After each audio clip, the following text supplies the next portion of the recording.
गांव में एक किसान रहता था। उसका नाम रामू किसान था। वह बहुत मेहनती था और अपने काम में बहुत ही ध्यान देता था। रामू किसान की आइनक अलग थी। वह हर मुश्किल को अपने होठों पर हंसते हुए निभाता था। रामू किसान के पास एक छोटी सी जमीन थी जिसमें वह खेती करता था। वह खेती के लिए कभी भी हार नहीं मानता था, चाहे वह मौसम की बदलती हुई चाल हो या फिर बीमारियों का सामना हो। रामू किसान हमेशा अपनी ऊर्जा से सामना करता। एक दिन जब बारिश के मौसम में रामू किसान के खेत पर पेड़ों की डालें गिर गईं, इससे उसके बहुत सारे पौधे नष्ट हो गए।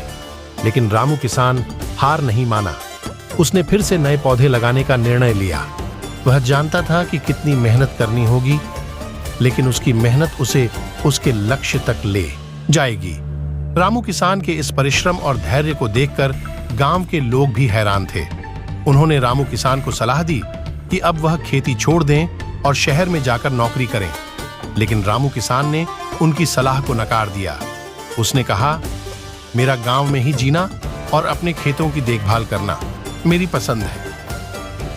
रामू किसान के इस उत्साह और आत्मविश्वास को देखकर उस खेत के पास रहने वाले दूसरे किसान भी प्रेरित हो गए। वे भी रामू किसान की तरह अपने काम में लग गए। समय के साथ रामू किसान की खेती में सफलता मिलने लगी। उसके खेत में अब अधिक उत्पादन होने लगा। वह अपनी उपज को बेचकर परिवार की आर्थिक स्थिति को सुधारने लगा। एक दिन एक विदेशी व्यापारी गांव में आया।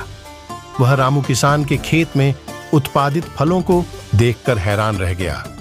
उसने रामू किसान से मिलकर कहा, तुम्हारे फल इतने स्वादिष्ट हैं कि मैं इन्हें अपने देश में बेचना चाहता हूं। रामू किसान को यह सुनकर बड़ी खुशी हुई। उसने उस व्यापारी को अपने फलों की कुछ नमूने दिए और उसको अपने देश के लिए बेचने की इजाजत दी। कुछ ही समय बाद रामू किसान की खेती की उत्पादनता और प्रतिष्ठा बढ़ गई। उसके खेतों से निकले उत्पाद को विदेशों में भी मांग बढ़ने लगी। रामू किसान का नाम अब अपनी उत्कृष्ट खेती के लिए पूरे गांव में मशहूर हो गया।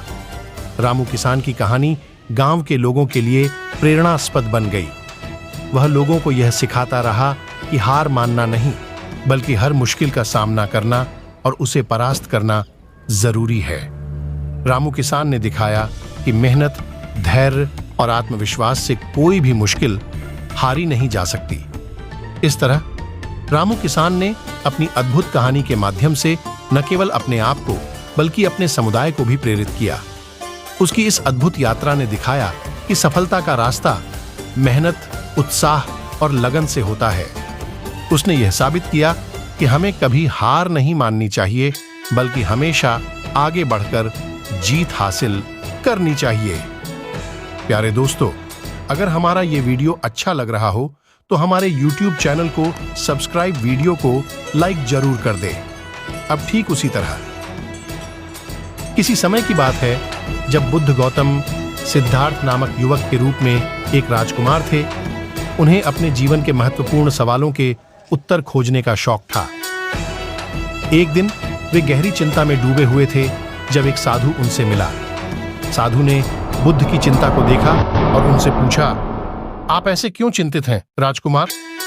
बुद्ध ने कहा, मुझे जीवन के असली अर्थ के बारे में समझने में समस्या हो रही है।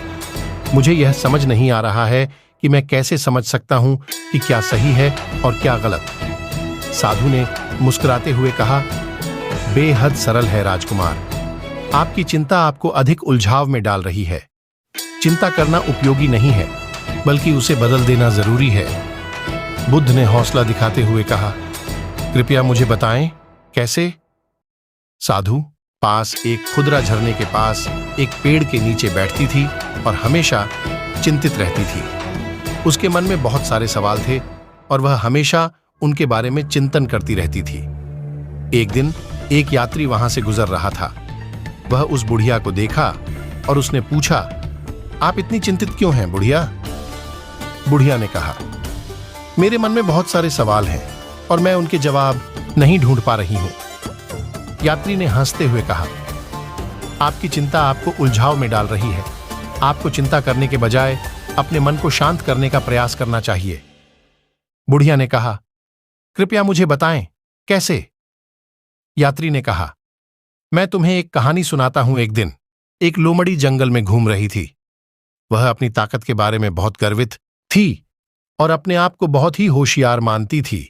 वह अपनी धारणा में इतनी उलझन में थी कि उसने एक चींटी को देखा ही नहीं। चींटी ने उससे कहा, हे लोमड़ी, आप इतने अधिक सोचने में क्यों व्यय कर रहे हैं? लोमड़ी ने गर्व से कहा, मुझे अपनी ताकत के बारे में सोचते हुए कोई अंतर नहीं पड़ता। चींटी ने हंसते हुए कहा, आपकी ताकत तभी परिपूर्ण होती है जब आप उसे उपयोग में लाते हैं, न कि अधिक सोचने में। लोमड़ी ने ध्यान से सुना। बुद्ध ने साधु से कहा, धन्यवाद साधु, आपकी कहानियों ने मुझे समझाया कि चिंता करने की बजाय हमें अपने मन को शांत करने की जरूरत है। साधु ने मुस्कुराते हुए कहा, हाँ बुद्ध, अपने मन को शांत करने में ही सच्चा समाधान है। इसके बाद बुद्ध ने अपनी चिंता को छोड़ दिया और आत्मज्ञान की खोज में निरंतर आगे बढ़ा।